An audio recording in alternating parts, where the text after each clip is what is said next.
جب بھی کوئی سائل کسی سے مانگتا ہے تو دو طریقے ہوتے ہیں. کچھ سائل ایسے ہوتے ہیں جو کوئی بات نہیں کرتے، سیدھا کے ہاتھ پھیلا دیتے ہیں. ایک تو سائل یہ ہے. اور سائل مانگنے والے جو بڑے اچھے طریقے سے مانگنے کا بھی فن جانتے ہیں تو ان کا طریقہ یہ نہیں ہوتا کہ کسی کے آگے جا کے بس ہاتھ پھیلا دے. پہلے وہ اس کی تعریفیں کرتے ہیں،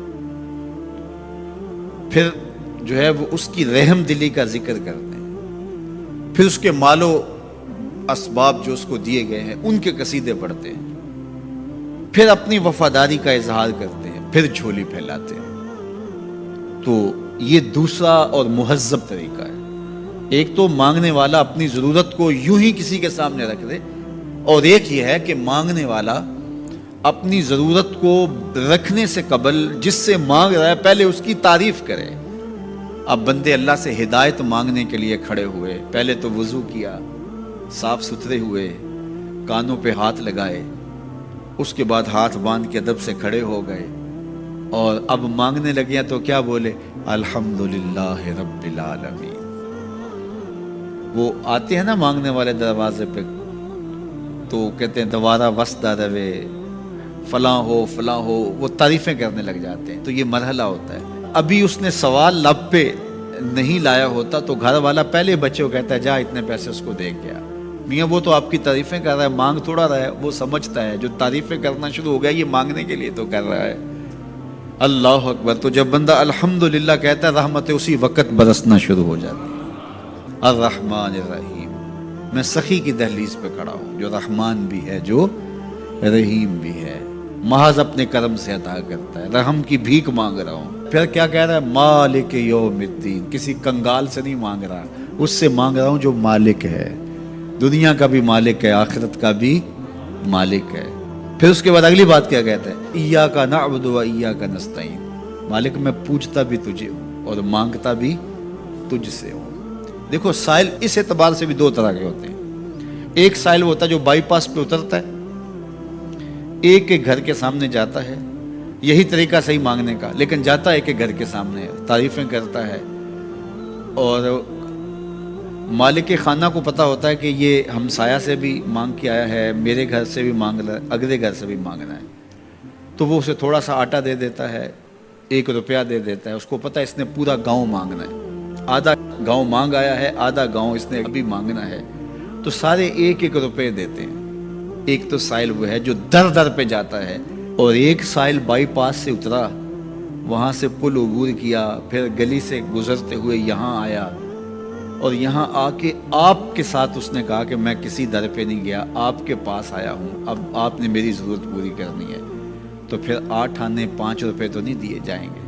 پھر تو جو میری استطاعت ہوگی، جو آپ کی استطاعت ہوگی، اس استطاعت کے مطابق دیں گے کہ یہ سارا شہر چھوڑ کے آیا ہے، یہ کسی سے نہیں مانگتا، یہ مجھ سے ہی مانگتا ہے. تو پھر آپ اس کی ضرورت پوری کریں گے. اگر آپ کے بس میں ہوا تو مانگنے والا کیا کہہ رہا ہے؟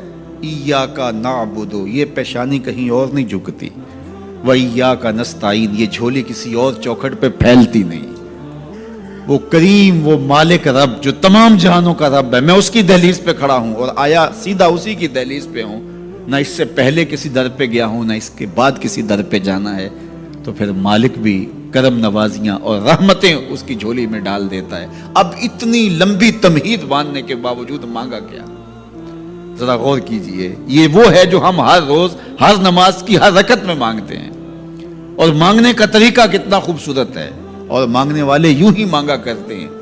پہلے جس سے مانگنا اس کی تعریفیں کرتے ہیں.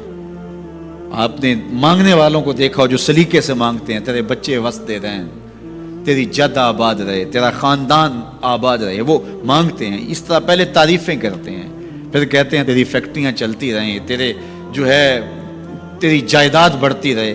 تو وہ اس کے خزانوں کا ذکر کرتے ہیں، اور پھر کہتے ہیں کہ یہ فقیر نہ مانا تیری چوکھٹ پہ آیا ہے، اس کی ضرورتیں تو پوری کر دے.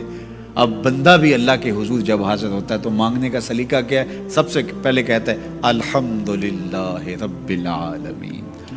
میں کسی کنگال کی چوکھٹ پہ نہیں آیا، تمام جہانوں کے پالن ہار کی چوکھٹ پہ آیا. اسی کی تعریفیں اختیاری بھی غیر اختیاری بھی، واسطے کے ساتھ بھی بلا واسطے کے ساتھ بھی، اسی کی خوبیاں ہیں، سارے اسی کے کمال ہیں، وصف سارے اسی کے ہیں. پھر اس کے بعد کہتا ہے الرحمن الرحیم، وہ رحمان بھی ہے وہ رحیم بھی ہے۔ پھر اس کے بعد کہتا ہے مالک یوم الدین، وہ دنیا کا ہی مالک نہیں، آخرت کا بھی مالک ہے، یوم حساب کا بھی مالک ہے۔